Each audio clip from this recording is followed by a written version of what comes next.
Hello, welcome to another episode of Being a Coach. I'm your host, Jeremiah Hicks. And I'm Orlando Carrillo. And on today's episode, we will be discussing, are athletes the same now as they were about 10 years ago? So roughly for myself, I deep dived into coaching more 10 years ago. Wow, what coincidence. And, we're not gonna say anything about my coworker, but he has well over 10 years of experience. All right, so first thing I want to consider and think about is, do you think players now, compared to 10 years ago, do you think that they have the same skill, or just what do you think about that? I think some of them have the same skill, but not the same work ethic. And I say that because I think players back in the day, there was no restrictions on walking in. Like I said, we've spoken about this before, walking into a gym. Like, you could use a gym anytime you wanted to. You can go, I think your favorite person on campus was your custodian. Yeah. Your custodian let you into your gym and you used it, and there was no issue. There was nobody like, hey, you're not supposed to be in here right now, or you can't be working late. And now it's like you gotta have, if the coach is not there to supervise you, or you don't have a coach to go open the door for you, you're not allowed into the gym. And so it becomes kind of a problem where now players aren't able to refine their skill as much as back in the day. Yeah, that's my thought about that. Well, with that, I totally agree with you. And even think about the word skill, think about, I'm very fundamental. And I think like currently now compared to 10 years ago, the actual word of skill, I think kids are not as skilled now as they were 10 years ago, or even 20 years ago. Like, everything has evolved because of the simple fact how they idolize the three-point shot. Yeah. Like, now you don't have the traditional 1 through 5 positions anymore, because even fives, no one knows how to really post up anymore. No. Like, no one works on post moves or, hook shots or, specifically mid-range. How we tell our players all the time, as soon as we warm up, and we had to forcefully tell them, like, hey, work on form shooting first, because if we just let them just go, what's the first thing they're going to start shooting? The first thing they do then when they walk into his gym is jack up a three. First thing, three. Not even, without even shooting the first shot, the first thing they're going to do is grab the ball and see as far as they can chunk it from the, and see that it goes down. Right, and how we always talk about a lot of players are delusional because they just automatically think, oh, well, I can shoot like Curry. And the thing is, like, he's a great shooter, but you have to break down like his fundamentals. Like, he doesn't instantly just get on the court, start shooting threes. But now you have guys who are 7'8" and think that they're just three-point shooters. Like, no one wants to bang, no one wants to get in the paint and do anything, and they're just a lost skill. But even thinking about that skill per se, it can also relate to what you mentioned about kids actually getting into the gym, which that makes a whole lot of sense. So I totally agree with you there. And we can emphasize on that even more. But my next question, what about mentally? Players now mentally compared to players 10 years ago, how do you think they are mentally? I think mentally it's a little bit different because social media runs everything. Social media runs everything. Players go straight to their phone for affirmation. Yeah. Players look into the stands to their parents and or friends for affirmation that they're doing something well. And then back in the day where social media was not so widely used or even around, you got your information from your coach. Your coach told you what he or she didn't like. And now, like I said, it's everybody looks straight for their phone. Think about it. Most athletes right now, the first thing they do when they wake up in the morning is check their phone. Right. Check their phone, scroll through TikTok, scroll through Instagram, scroll through Facebook, and trying to see what is being said through X. They're looking at X, trying to find out if anything is being said about them.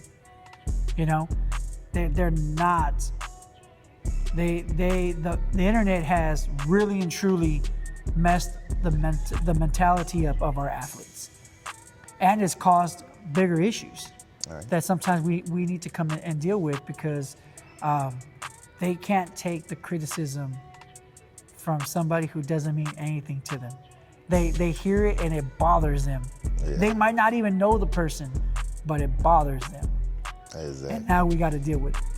Exactly. And man, like you really hit that point right there, because that is true. Like players now, mentally, it is everything about social media. Or if they post a highlight or a clip, if they get one negative response and could have a million positive responses, they're gonna harp on that negative response. Yeah. Or the affirmation from their parents in the stands, and like how we talked about and discussed, that ride home from parents. Like, hey, discuss this with your athlete. And even I think furthermore, in a sense of things that we have to say in the huddle. So like now, you have to point out every little thing. Like 10 years ago, you could tell a player based off your relationship with that player, Athlete, yeah. like, hey, like right now, like you suck. And in that athlete's mind, like, okay, coach think I suck. Okay, I'm gonna show him that I don't suck. Like I'm gonna work hard. I'm gonna prove to him. Now, if you tell an athlete that they suck, like you have to go back through how I've done at practice a few times. Like, hey, I'm telling you, you suck, or you doing this here badly, not to discourage you, but to motivate you. Like he's gonna stop talking shit to me. Like I'm gonna get better here. I'm gonna get better here. Or I have to point out to, or we have to point out to players like, hey, Yeah. You're a great rebounder. That is your skill. That's what you're good at for the team. You hustle for this. Like you can make layups, or like you can't knock down a three-pointer whenever we need all the time. But if you just see the ball go through the hoop, then hey, crunch time, who knows what happened. But mentally, a kid can come, like we had a kid one time, even doing football. Man, coach, I had a terrible game, and he mentioned it was because his dad told him, like, hey, you played terrible. But yet we went back and told that kid, like, dude, first of all, this is your first game. You missed the beginning of the season, and we put you in the position, and truthfully, and we ran the tape through and showed him, like, hey, you picked up this block. You was aggressive here. Like this here could be considered a mistake by you, but it's really not, because that wasn't your responsibility. It was your teammate who missed it. Yeah. But overall, you had a great game. A lot of times, like mentally, especially with our athletes now in this generation, this day and age, mentally, we do have to keep that in mind. And it's an extra responsibility on us coaches, because as we discussed in previous podcasts, like this is something all new. Like coaching isn't only X's and O's, how it used to be. So much so now you're managing emotions from the athletes, parents, fans, referees. Like it's just a whole broad thing. But the biggest issue is how social media has affected our athletes. Correct. It really has. It really has. It really has, most definitely. So, and I'm quite sure we can agree, especially right now compared to 10 years ago, coaching is a lot harder. Yes. Yeah, it definitely is. Because now, compared to 10 years ago, now you have more players who are engaged in AAU. And just with that, compared to 10 years ago, like the effects of AAU on structured, organized school sports, or even select sports, how do you feel, or what do you feel about that? Well, I think it's the problem, and it's going to be very controversial. The problem is, if I don't like what you're telling me, I grab my bag, I grab my shoes, I grab my ball, and I go to the next coach that says what I want them to say about me. It's no longer, I'm going to work through the problem to get better. It's, all right, cool. You don't want me, I'll go over here. And if they don't want me, I'll go over here. And you can't do that in high school. Right. Once you're there, and you just can't be moving around. Exactly.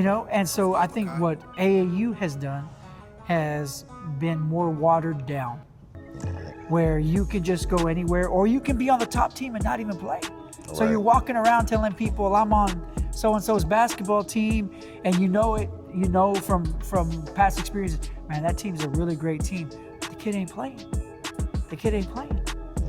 And we expect something different. And so I think the biggest thing about AAU right now for me is just that it's not creating accountability. Exactly. There is no accountability. It's okay, you don't like it, you can go to the next team. And then you can go to the next team. And then you can go to the next team. I mean, I've heard players in the locker room talk about they're in 2 different teams, and if they don't play on one, they're going to go play at the other one. It's just like, when was that a case? Like, you were on a team, and if you didn't play, you didn't play. You didn't go jump on another team right before they went to go play another tournament, and then you might jump off another team until you find that one person that's going to do exactly what you want, give you exactly what you want, give you the praise exactly like you want. You don't want to be coached. You want to be told how great you are. Exactly. Yep, and it's feeding into the mental, as we mentioned. And even as you like going through it, I'm just thinking about like, that would be a good segue to end this episode, because we can go on and on. That could be an episode itself. Yeah. In regards to even the wear down on athletes, because even thinking about that, so you think about like, okay, AAU far as basketball, you think about select teams far as like baseball and softball, and even 7-on-7, how that doesn't benefit everybody, which I would get more into that in the next One episode. last thing. Do you know that there's select for swim teams? There's like an AAU kind of circuit for swim teams as well. I heard that the other day. I'm just like, I said, there is, I mean, you can go for every sport. Yeah. Every sport. Well, okay, so you know what the next episode is going to be about, so please stay tuned. Once again, thank y'all so much for following us, subscribing to the channel. Like, this is like everyday things. Like, this is nothing that just spare the moment. This over 30 years of experience between the both of us. So again, thank you all so much. And again, I'm your host, Jeremiah Hicks, along with Orlando Carrillo. And until next time.